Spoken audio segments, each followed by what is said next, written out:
Hi, this is Kowski for AP Gov Review, and in this video segment, we're going to be looking at one of the foundational documents that you're going to need to know for the new AP Gov exam. And this document, of course, is Federalist Paper number 78. And this is going to be dealing with Enduring Understanding 5.C, which states the following.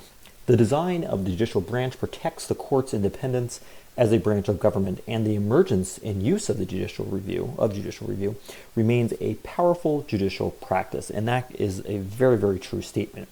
In order to understand the judicial branch, it is important to first start with its framework, and you can't really understand that unless you go back to the time when the U.S. Constitution is about to be ratified. And of course, you have a series of Federalist Papers that come out which seek to convince smaller states to ratify the U.S. Constitution. And Hamilton is among the three primary authors that is advocating ratification, and he takes on specifically the judicial branch along with a number of other papers.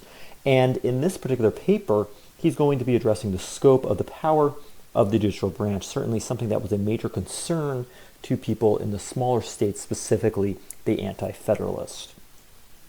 Now, some of the main points that you're definitely going to need to know is this one. First, the judicial branch was designed to be the weakest of the three branches, and Hamilton makes this very clear. He spent a lot of time speaking to this point in particular, and here's a direct quote from 78, that the judicial branch has no influence over either the sword or the purse.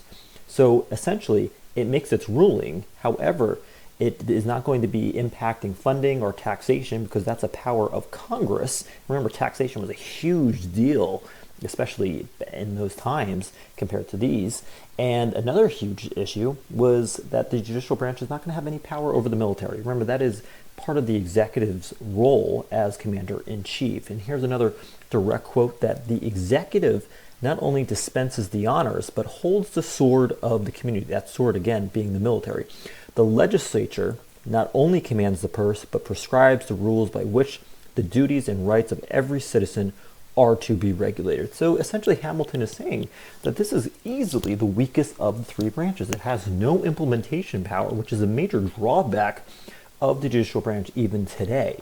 Has no role over the military, has no role over taxation or making laws. It's simply going to be the arbitrator, especially when cases come to it, as to whether or not something is constitutional.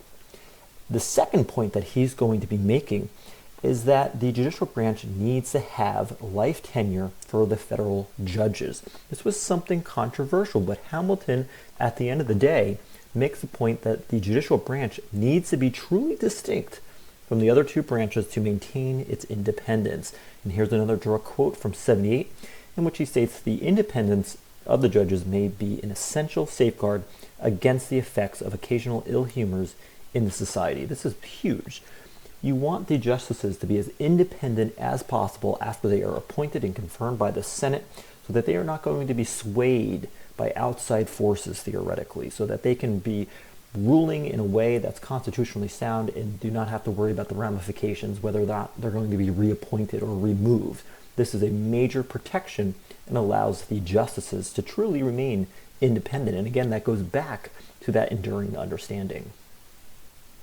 Another main point here that Hamilton's going to make is that the judiciary is established to protect the Constitution. He's basically saying the judicial branch is the branch in charge that not only is going to maintain separation of powers and checks and balances, but it's going to be a safeguard to the people's rights. And here's another direct quote.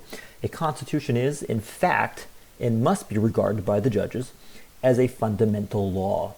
It is therefore belongs to them to ascertain its meaning, as well as the meaning of any particular act proceeding from the legislative body. So again, the Constitution is their foundation, and it's up to them to protect it, which at the end of the day is going to be protecting people's rights. Think, for example, the first 10 amendments being the Bill of Rights. The judicial branch is going to safeguard people's rights in the event that a law is passed by Congress, let's say, that might step on people's First Amendment, Second Amendment, Third Amendment, you name it, one of their rights involved there.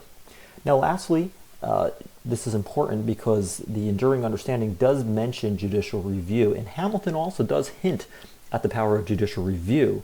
But what's interesting about this is that judicial review is not established until Marbury v. Madison in 1803 by Chief Justice John Marshall.